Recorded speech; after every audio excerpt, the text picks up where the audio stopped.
Hola, mi nombre es Juan Diego Mercado Hidalgo, soy estudiante del pregrado en Comunicación Social Periodismo de la Universidad de Antioquia, sede Sonsón. Hoy voy a exponer sobre el establecimiento y la reforma de una constitución política. Antes que nada, quiero aclarar qué es una constitución.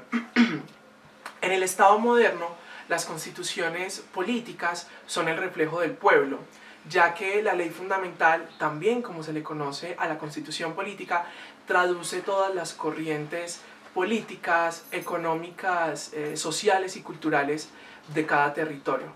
Metafóricamente, una constitución política se puede entender como un contrato social que firman los ciudadanos y las ciudadanas con el Estado, un contrato social que justifica el poder, que define la ley y enmarca los derechos y los deberes de los ciudadanos y de las ciudadanas. Por tanto, se puede decir que la constitución política ordena a la sociedad y el pueblo está obligado a cumplir esa constitución política, ese mismo orden que ellos mismos constituyeron. Por eso se dice que la constitución política es, ante todo, un sistema político de convicción, porque nosotros creamos la constitución política y nosotros mismos nos sometemos ante ella. Bueno, ahora que entendemos qué es la constitución política, vamos a explicar cómo va a funcionar esta exposición. Vamos a tener dos momentos. En el primero voy a abordar el establecimiento de la constitución política, cómo se empezaron a desarrollar antes del Estado moderno y cómo se están constituyendo actualmente. Y en el segundo momento vamos a hablar de la reforma constitucional y de las medidas que hay en nuestra constitución para reformar la ley fundamental. El procedimiento para establecer una constitución política varía en cada sistema. En la historia hay un sinnúmero de fórmulas, todas con características totalmente diferentes. Sin embargo, en el campo jurídico las agrupan en dos grupos, entre procedimientos monárquicos y los procedimientos democráticos.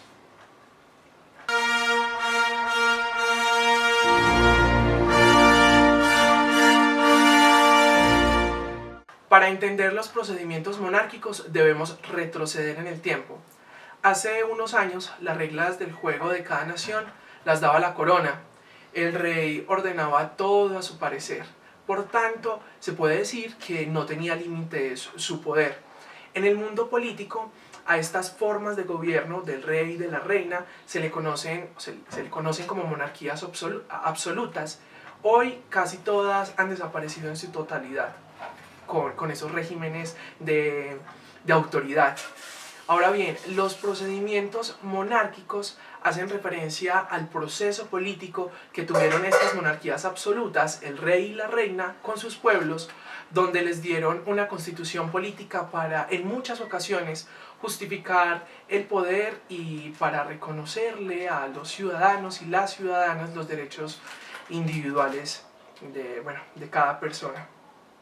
Cuando le otorgaron al pueblo esa constitución política, dejaron de llamarse monarquías absolutas y pasaron a denominarse como monarquías constitucionales. Entonces estos procesos monárquicos se refieren a la monarquía constitucional, cuando los reyes le entregaron a su pueblo una constitución. Vladimiro Naranjo, autor del libro de teorías constitucionales e instituciones políticas, hace un recuento en el texto de las estrategias utilizadas por los reyes y por el pueblo para establecer una constitución política en esos tiempos. Él nos habla de dos tipos, de la carta otorgada y del pacto. La carta otorgada consistió en el otorgamiento por parte del rey de una constitución al pueblo. Este procedimiento no reflejaba el deseo del pueblo, sino las políticas caprichosas, se puede decir, de la corona. Cuando el rey decide entregar una constitución política, pero no escucha al pueblo, sino que entrega una constitución política. Por ejemplo, en 1911, Alberto I le entregó una constitución política a Mónaco por medio de una carta otorgada. Él la generó con desigualdades, no redujo su poder. Sin embargo, priorizó en los derechos a la libertad, a la seguridad individual, el derecho a la vida privada y a la abolición de la pena de muerte. La constitución conferida por el método del pacto era conciliada medianamente entre la corona y el pueblo, ya que no había una decisión unilateral del monarca. Se puede decir que se escuchaba al pueblo, que se escuchaban sus clemencias. Esto lo podemos ejemplificar con lo que pasó en Inglaterra durante el mandato de Carlos I.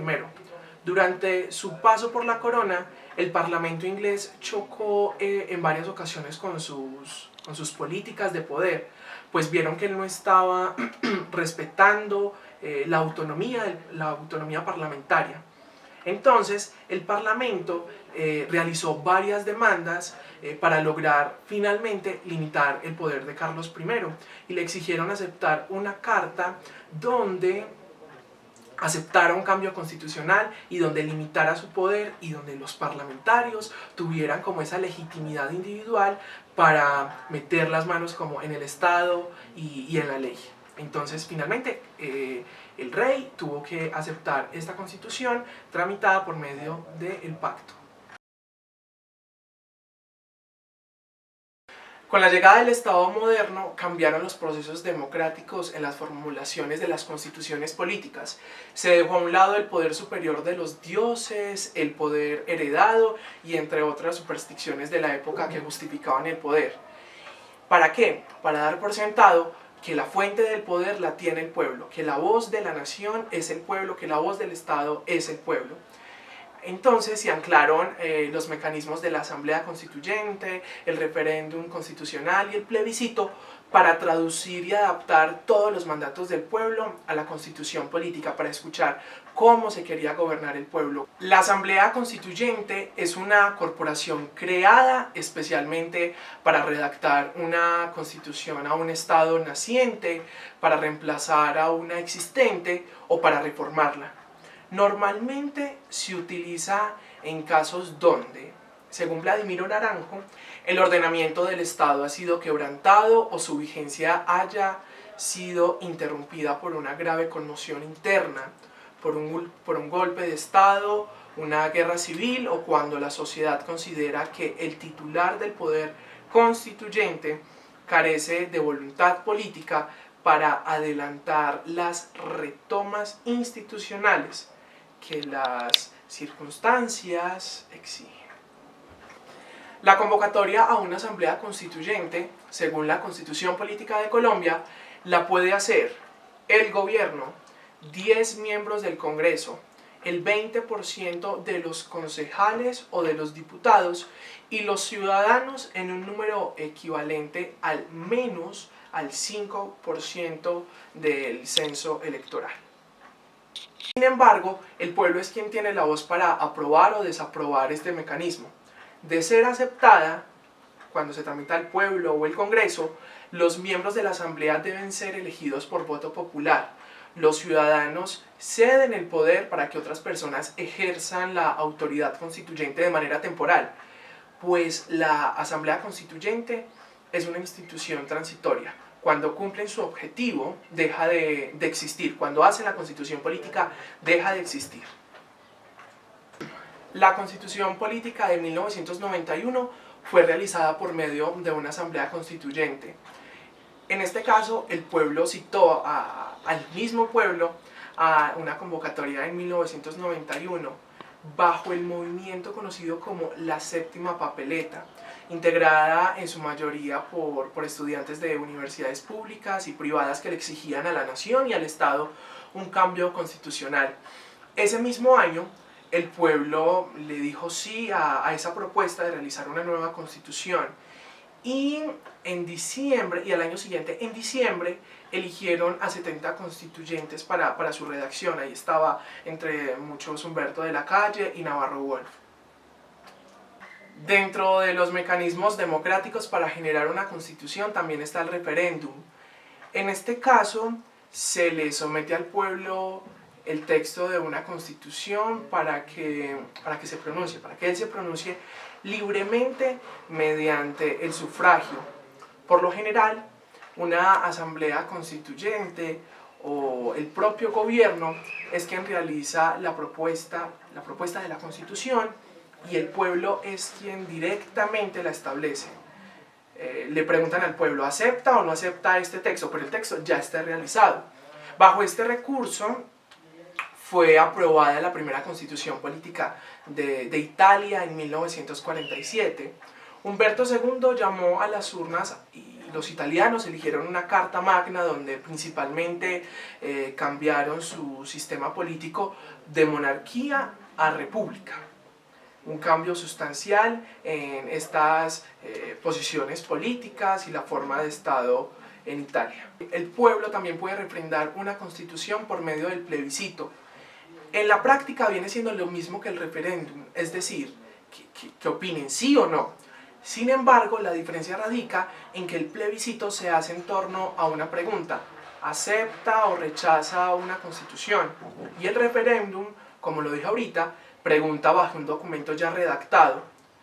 Y ese documento ya redactado y puesto en discusión entre el pueblo, entre el gobierno y entre el parlamento. Por ejemplo, Augusto Pinochet tramitó la Constitución Política de Chile de 1980 por el método del plebiscito. Él le preguntó al país si aceptaba o rechazaba una constitución política y la respuesta fue afirmativa, aunque se le pone como en tela de juicio su legitimidad y también la legalidad que tuvo este sufragio en Chile.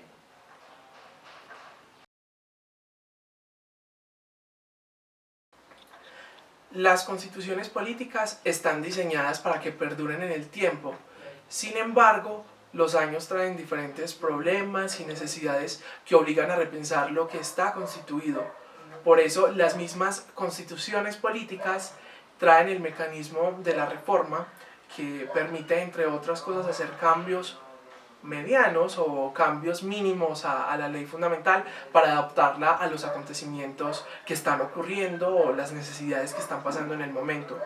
En los sistemas democráticos hay tres tipos de iniciativas para proponer una reforma constitucional. Está la iniciativa restringida, la iniciativa compartida y la iniciativa popular.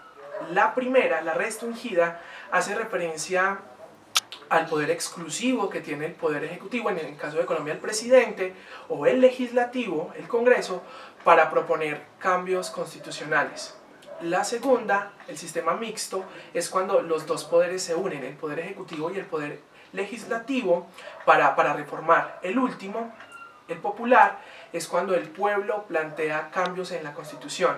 Las tres iniciativas están reguladas por la Constitución política.